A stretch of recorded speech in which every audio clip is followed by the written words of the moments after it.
Good morning to all of you and welcome to the first class of General English. तो आज की इस class से हम जनरल इंग्लिश की क्लासें भी स्टार्ट करने वाले हैं और ये क्लासें आपके एलडीसी के लिए रहने वाली हैं और अदर कॉम्पिटिटिव एग्ज़ाम जो राजस्थान और अदर स्टेट में कंडक्ट रहने वाले हैं और उनमें इंग्लिश वाला टॉपिक है, तो ये क्लासें उनके लिए भी बेनिफिशियल रहने वाली हैं। तो आप ये क्लासों को फॉलो कीजिएगा। तो आज से हम स्टार्ट करने वाले हैं जनरल इंग्लिश और जनरल इंग्लिश में हम सबसे पहले जो टॉपिक उठाने वाले हैं वो है आर्टिकल। आर्टिकल इसलिए ताकि जो कमज़ोर हैं वो भी लेवल पर आ सकें और जिन्होंने एडवांस पढ़ रखा है उनको भी पढ़ने में थोड़ा मज़ा आ सके। तो इसके लिए हम ये टॉपिक उठाने वाले हैं। तो आज की क्लास में हम पढ़ने वाले हैं आर्टिकल के बारे में। आर्टिकल आपको पता ही है 3 तरीके के होते हैं, मतलब 3 आर्टिकल होते हैं, आर्टिकल ए, आर्टिकल एन और आर्टिकल द। इसके अलावा एक और आर्टिकल भी ऐड किया गया है जिसे हम कहते हैं ज़ीरो आर्टिकल। जिस सबसे पहले कोई आर्टिकल का यूज़ नहीं किया जाता उसे हम ज़ीरो आर्टिकल के रूप में प्रदर्शित करते हैं। मतलब जैसे कि खाली जगह दे रखी हो और उस जगह पर कोई भी आर्टिकल यूज़ नहीं किया जाता, तो उस समय हम ज़ीरो आर्टिकल का यूज़ करेंगे।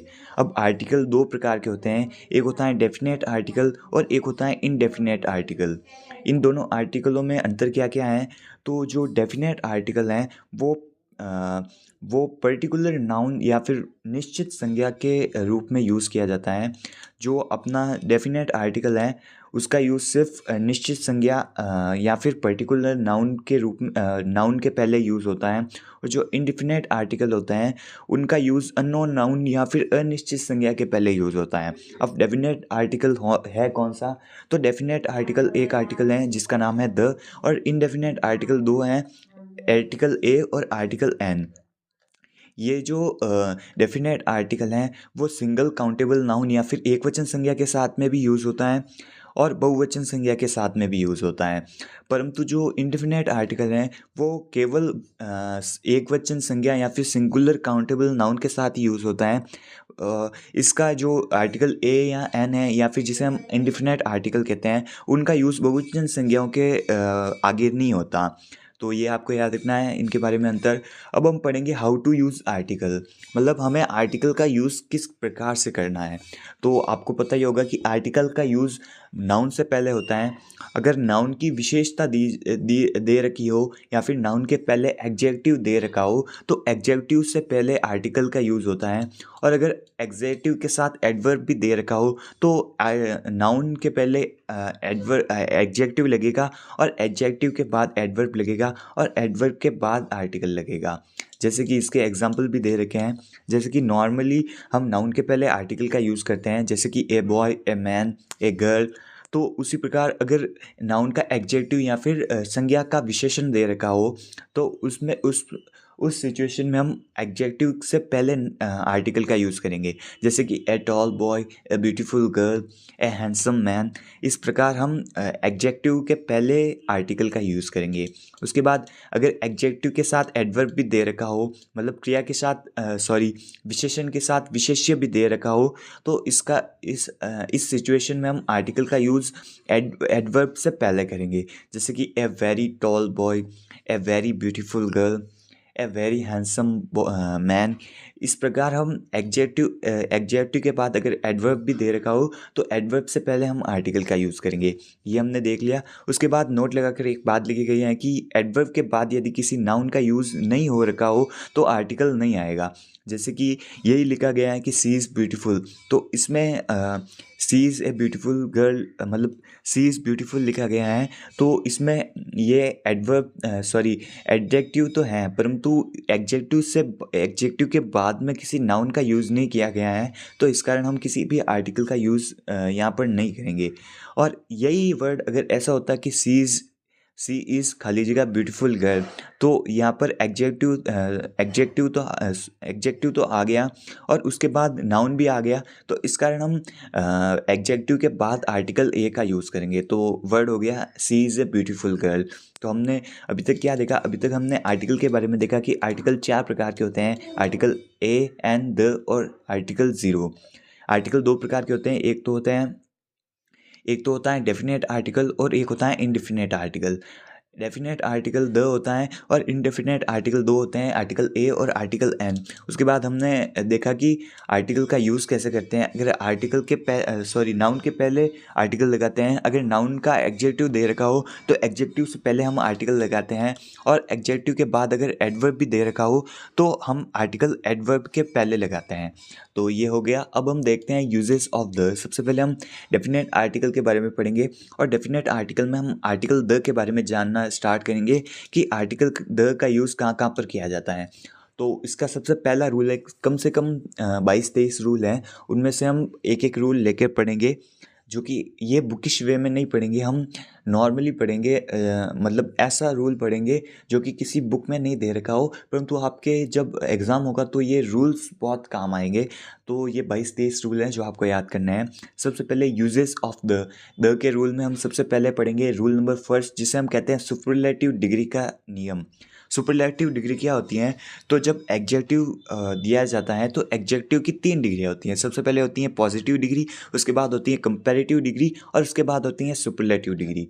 पॉजिटिव डिग्री जो नाउन की क्वालिटी शो करता है, उसके बाद कंपैरेटिव डिग्री जो दो नाउन के बीच में तुलना करता है, और सुपरलेटिव डिग्री जो एक नाउन को उच्चतम श्रेणी में मतलब एक नाउन को उच्चतम श्रेणी में प्रदर्शित करता है।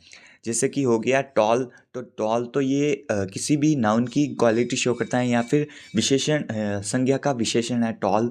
उसके बाद कंपैरेटिव टॉलर मतलब दो नाउन या फिर दो संज्ञाओं के मध्य कंपैरिजन कर रहा है। और सुपरलेटिव डिग्री जिसमें टॉलेस्ट मतलब इसमें क्या है, तो एक नाउन को सर्वश्रेष्ठ बता रहा है कि Mount Everest is the tallest peak of Aravalli, Mount Everest is the tallest peak of Himalayas. तो इसमें टॉलेस्ट इसलिए आया क्योंकि वो उच्चतम है, मतलब हिमालय की उच्चतम पर्वतमाला माउंट एवरेस्ट है, तो इस कारण उसमें टॉलेस्ट आया। तो अब हम देखते हैं सुपरलेटिव डिग्री का नियम। इसमें यह कहा गया है कि अगर किसी भी वाक्य में सुपरलेटिव डिग्री दी गई हो तो सुपरलेटिव डिग्री से पहले हम द का यूज़ करते हैं।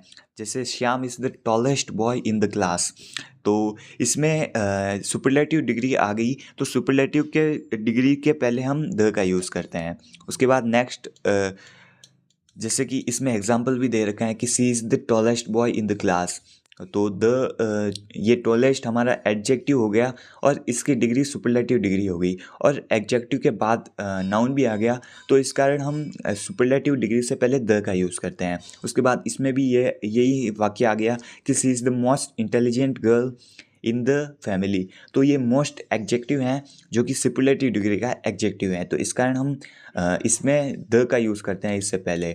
अब यहाँ पर यह देखा गया है सुपरलेटिव डिग्री में दो वर्ड आते हैं। हर वर्ड के पहले अगर EST लगा हो तो वो सुपरलेटिव डिग्री होगा, या फिर किसी भी एडजेक्टिव से पहले मोस्ट लगा गया हो तो वो सुपरलेटिव डिग्री होगा। इसमें कंपैरेटिव डिग्री में ER लगा होता है या फिर मोर लगा होता है, और पॉजिटिव डिग्री में कुछ नहीं लगा होता। तो ये आपको याद रखना है कि सुपरलेटिव डिग्री का नियम। फर्स्ट नियम ये है कि अगर किसी भी वाक्य में सुपरलेटिव डिग्री का एडजेक्टिव में सुपरलेटिव डिग्री का यूज़ किया गया हो तो उससे पहले हम द का यूज़ करते हैं। उसके बाद नेक्स्ट रूल हमारा सेकंड रूल है, जो कि सबसे इम्पॉर्टेंट रूल है, ऑफ द टू का नियम। अगर किसी वाक्य में ऑफ द टू का यूज़ किया जाता है और उसके बाद एक पर्टिकुलर नाउन आता है, जो पर्टिकुलर नाउन आता है या फिर प्लूरल नाउन आता है, उसके बाद उसके बाद हम टॉले मतलब sorry rule number 2 of the two का नियम है। इसमें यह कहा गया है कि जब भी किसी वाक्य में बहुवचन संज्ञा के पहले ऑफ द टू लिखा मिल जाए और उस वाक्य में कंपैरेटिव डिग्री का यूज़ होगा, मतलब जैसे कि यहाँ पर लिखा गया है he is the taller boy of two boys, तो इसमें कंपैरिजन हो रहा है टू बॉयज़ के मध्य, तो इसमें हम कंपैरेटिव डिग्री का यूज़ करेंगे, और उसी कंपैरेटिव डिग्री से पहले हम द का यूज़ करेंगे। देखो फर्स्ट रूल तो हमने पढ़ा कि सुपरलेटिव डिग्री से पहले हम द का यूज़ करेंगे, परंतु अगर वाक्य में कंपैरेटिव डिग्री दे रखी हो और उसके बाद ऑफ द टू वाक्य में दे रखा हो, और ऑफ द टू के बाद एक बहुवचन संज्ञा या फिर प्लूरल नाउन दे रखा हो, तो हम कंपैरेटिव डिग्री से पहले हम द का यूज़ करेंगे। उसके बाद यदि वाक्य में ऑफ द टू के जगह ऑफ द टू में टू की जगह 3, 4, 5 ऑफ द 3 ऑफ द 5 दे रखा हो तो हम कंपैरेटिव डिग्री न लगाकर सुपरलेटिव डिग्री लगाएंगे, क्योंकि इसमें दो के मध्य कंपैरिजन नहीं हो रहा, वो 3, 4 के मध्य बात कर रहा है। तो इस कारण हम उस वाक्य में सुपरलेटिव डिग्री का यूज़ करेंगे और उसमें हम द लगाएंगे, क्योंकि हमने पिछले रूल में पढ़ा था कि सुपरलेटिव के डिग्री के पहले हम द का यूज़ करेंगे। तो अगर एग्जाम्पल के रूप में बात करें कि सी इज़ खाली जगह more beautiful of the two sisters, ये एक एग्जाम्पल है। इसमें क्या हुआ, तो इसमें ऑफ द टू का नियम लग गया।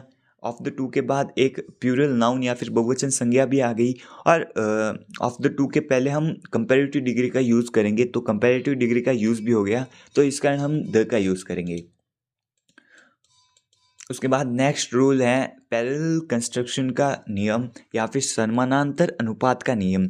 इसमें यह कहा गया है कि यदि कोई दो चीज़ें निश्चित अनुपात में घटती हैं या फिर बढ़ती हैं, एक चीज़ घटेगी तो दूसरी चीज़ बढ़ेगी, एक चीज़ बढ़ेगी तो दूसरी चीज़ घटेगी, इस प्रकार दो जो चीज़ें हैं वो निश्चित अनुपात में घटती हैं बढ़ती हैं, तो वाक्य में हम कंपैरेटिव डिग्री का यूज़ भी करेंगे और कंपैरेटिव डिग्री से पहले हम आर्टिकल द का यूज़ भी करेंगे।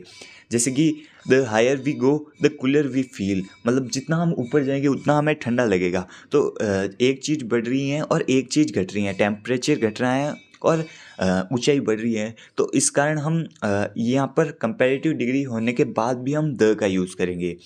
उसके बाद एक नेक्स्ट और एक रूल और है कि the greater is diamond the higher is the greater is the demand the higher is the price. तो इसमें ये द क्यों लगा, तो ये हम अगले जो रूल्स पढ़ेंगे उसमें पढ़ेंगे। अभी तक के लिए हमें यही याद रखना है कि जितनी डिमांड बढ़ेगी उतनी ही प्राइस बढ़ेगी। तो इस कारण एक दो चीज़ें निश्चित अपन अनुपात में घट रही हैं या फिर बढ़ रही हैं, तो इस कारण हम इस कंपैरेटिव डिग्री से पहले भी द का यूज़ करेंगे, हायर के पहले भी द का यूज़ करेंगे और ग्रेटर के पहले भी द का यूज़ करेंगे। उसके बाद नेक्स्ट फोर्थ रूल है जो कि आपने किताबों में पढ़ा होगा कि यूनियन, यूनाइटेड और रिपब्लिक नाम के जो देश आते हैं उनसे पहले हम द का यूज़ करेंगे। तो रूल नंबर 4 ये है कि यदि किसी देश या फिर किसी राज्य के नाम से पहले इन 3 शब्द का यूज़ हो जाता है तो उससे पहले हम आर्टिकल द का यूज़ करेंगे। जैसे कि the united state of America या फिर the USA, the UK, the united kingdom, the UAE, the united Arab emirate, the URRS, USSR या फिर द रशिया, जिससे पहले हम द का यूज़ करेंगे। उसके बाद द फ्रेंच रिपब्लिक और द रिपब्लिक ऑफ इंडिया। इसमें अगर किसी भी वाक्य में इन रिपब्लिक, यूनाइटेड या फिर यूनियन शब्द का यूज़ हमें मिल जाए तो उससे पहले हम द का यूज़ करेंगे। ये हमारा फोर्थ रूल हो गया। इसके अपवाद, कुछ अपवाद भी हैं। द पंजाब, तो पंजाब इस राज्य के बारे में बात ना कर 5 नदियों से बना क्षेत्र के बारे में बात कर रहा है, तो इस कारण हम इससे पहले द का यूज़ करेंगे। उसके बाद कुछ देश भी हैं जैसे the west Indies, the south Sudan, the Congo, the Netherlands, इन सबसे पहले हम द का यूज़ करेंगे। ये 5-6 देश हैं अपवाद के रूप में जिसके नाम से पहले हम द का यूज़ करते हैं। उसके बाद नोट लगाकर एक शब्द लिखा गया है कि व्यक्तिवाचक संज्ञा से पहले हम आर्टिकल का यूज़ नहीं करते। व्यक्तिवाचक संज्ञा क्या होगी, तो किसी व्यक्ति का नाम या फिर किसी देश का नाम जिसके नाम में यूनाइटेड रिपब्लिक नहीं हो, तो उससे पहले हम किसी भी आर्टिकल का यूज़ नहीं करते। जैसे कि द इंडिया ना लिखकर सिर्फ इंडिया लिखेंगे, द राजस्थान ना लिखकर सिर्फ राजस्थान लिखेंगे, क्योंकि ये व्यक्तिवाचक संज्ञा होगी और हमने पढ़ा है कि व्यक्तिवाचक संज्ञा से पहले हम किसी भी आर्टिकल का यूज़ नहीं करते। उसके बाद फिफ्थ रूल है जियोग्राफिकल डायरेक्शंस का नियम। इसमें क्या कहा गया है, तो किसी भी जियोग्राफिकल डायरेक्शन होती हैं उसके नाम से पहले हम द का यूज़ करेंगे। जियोग्राफिकल डायरेक्शन कितने प्रकार की होती है, तो ये 8 प्रकार की होती हैं। अप, डाउन, राइट, लेफ्ट, ये जियोग्राफिकल डायरेक्शन नहीं है। जियोग्राफिकल डायरेक्शन में आते हैं सबसे पहले north, south, east, west, north west, south east और साउथ वेस्ट। ये 8 प्रकार की दिशाएं हैं जिन्हें हम जियोग्राफिकल डायरेक्शन के रूप में लिखते हैं। इसके एग्जाम्पल हो गए the north east, the north. इसमें एक नोट लगाकर एक एक्सेप्शन है कि अगर डायरेक्शन के नाम के बाद अगर किसी जगह का नाम दे रखा हो तो उस केस में हम किसी भी आर्टिकल का यूज़ नहीं करेंगे। यदि किसी स्थान के नाम से पहले किसी दिशा का नाम मिले तो किसी भी आर्टिकल का यूज़ नहीं होगा। जैसे कि वेस्ट बंगाल, तो वेस्ट बंगाल में वेस्ट तो एक दिशा है परंतु उसके बाद एक व्यक्तिवाचक संज्ञा का मतलब नेम ऑफ ए प्लेस या फिर किसी भी स्थान का नाम आ गया तो इस केस में हम किसी भी आर्टिकल का यूज़ नहीं करेंगे। साउथ इंडिया, इसमें भी एक देश का नाम आ गया या फिर किसी भी स्थान का नाम आ गया तो इससे पहले भी हम किसी भी आर्टिकल का यूज़ नहीं करेंगे। अगर ऐसा दे रखा हो कि the western part of India तो इस कारण हम इस केस में हम द का यूज़ करेंगे। अगर किसी भी दिशा के नाम के बाद अगर किसी भी स्थान का नाम है और दिशा के नाम से के बाद ERN या फिर और पार्ट ऑफ लिखा ERN और उसके बाद पार्ट ऑफ लिखा गया है तो उस केस में हम द का यूज़ करेंगे। जैसे कि वेस्ट राजस्थान लिखा गया है तो इससे पहले हम किसी भी आर्टिकल का यूज़ नहीं करेंगे, परंतु अगर लिखा गया है the western part of Rajasthan या फिर वेस्टर्न राजस्थान तो तो इस केस में हम द का यूज़ करेंगे। तो ये कुछ 5 नियम हैं जो कि आज की क्लास में हमने पढ़े हैं। कल की क्लास में हम कुछ और नियम पढ़ेंगे द के यूज़ में, मतलब यूजेस ऑफ द में हम कुछ और नियम भी पढ़ेंगे। तो आज के लिए बस इतना ही, हम मिलेंगे इसके नेक्स्ट क्लास में। तब तक के लिए बाय। वीडियो को लाइक दीजिएगा और इस प्लेलिस्ट को अपने फ़ोन में सेव कर दीजिएगा ताकि आपको नोटिफिकेशन मिल सके और चैनल को सब्सक्राइब भी कर देना ताकि आपको हर वीडियो की नोटिफिकेशन मिल सके। तो आज के लिए बस इतना ही, हम मिलेंगे इसके नेक्स्ट क्लास में। तब तक के लिए बाय।